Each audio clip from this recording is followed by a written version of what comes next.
আজকে আমি তোমাদের সঙ্গে একটা রেসিপি শেয়ার করব, মাটনের রেসিপি। আলু দিয়ে পাতলা ঝোল করব মাটনের। চলো দেখতে থাকো কেমনভাবে কী করি মাটনটাকে। মাটনের সঙ্গে অনেকটা চর্বি দিয়েছে।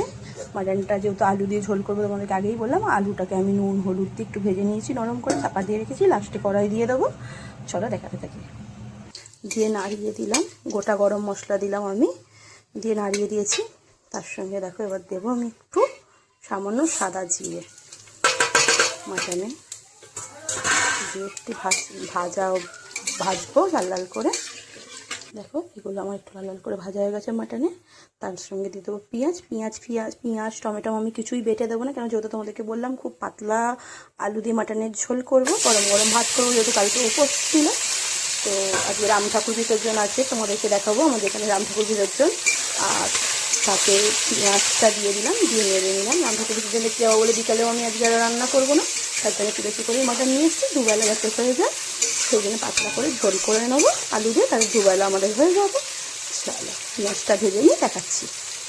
পেঁয়াজটা ভাজার সময় তাতে যাতে ভাজা হয়ে যায় দিয়ে দিলাম নুন অল্প করে, আর দিয়ে দিলাম সামান্য একটু চিনি, দিয়ে লাল করে ভেজে নেব।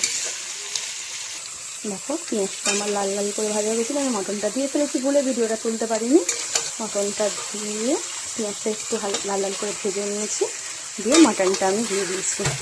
দিয়ে মাটনটাকে এখন একটু আমি নেড়ে ছেড়ে ভেজে নেবো, তারপরে তোমাদেরকে দেখাচ্ছি। তো আমার মটনটা ভালো করে ভাজা হয়ে গেছে।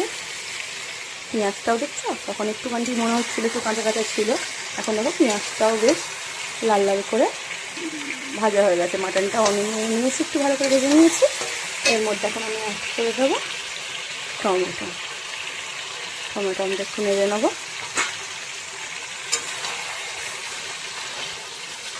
দেখো এখন আমি অ্যাড করে দেবো মধ্যে রসুন বাটা। এই যে আমি এখন রসুনটা দিয়েও একটু ভালো করে ভেজে নেব। রসুনটা আমি ভালো করে কষা হয়ে গেলে, রসুনের গন্ধটা চলে গেলেই আমি কিন্তু এর মধ্যে আদা বাটা বা আদার্স মশলা দেবো। কিন্তু তার আগে আমি এর মধ্যে হলুদটা অ্যাড করে দেবো, তাহলে মাংসর গায়ে ভালো করে কালারটা ধরে যাবে। পরিমাণ মতন হলুদটা অ্যাড করে দিলাম, বাকি মশলা আমি পরে দেবো ভালো করে। এখন এগুলো কষে নেবো।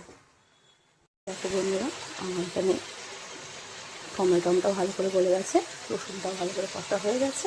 এখন আমি এই পর্যায়ে দিয়ে দেবো আদা বাটা।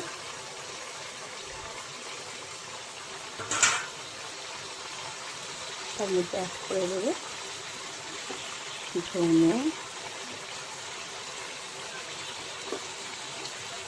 আর জিরে দেবো। এখন আমি লঙ্কাটা অ্যাড করবো না, যেহেতু আমি ছেলের জন্য একটু ঝাল ছাড়া তুলবো, তাই জন্য একটু লঙ্কাটা এখন দেবো না, লঙ্কাটা একটু পরে দেবো। দিয়ে ভালো করে কষে নেবো, আদাটার কাঁচা গন্ধটা যাওয়া অবধি কষে তারপরে আমি ছেলের জন্য একটু তুলে নেবো, নিয়ে এর মধ্যে আমি লঙ্কা গুঁড়ো দেবো। চলো দেখাচ্ছি। দেখো বন্ধুরা আমি ছেলের জন্য তুলে নিয়ে এর মধ্যে লঙ্কা গুঁড়ো দিয়ে দিয়েছি। এবার দেখো আলুটা একটু কম হয়েছিল, দেখতে পাচ্ছিল না হয়তো তোমরা ভালো করে। দেখো লঙ্কা গুঁড়ো দিয়ে দিয়েছি। আর একটা জিনিস আমি দিয়েছি, তোমাদেরকে দেখাতে ভুলে গেছি তার সঙ্গে। দেখো আমার তেল ছেড়ে দিয়েছে মাখন থেকে।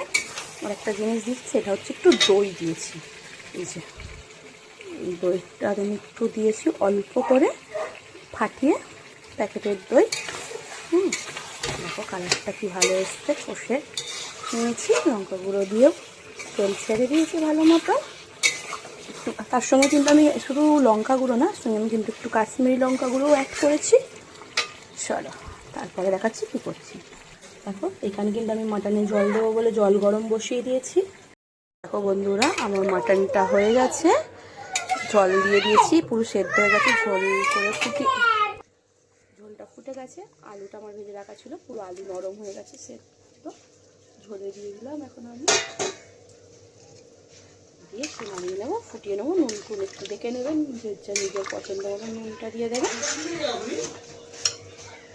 সানরাইসের ছাই গরম মশলা দিয়ে দিলাম।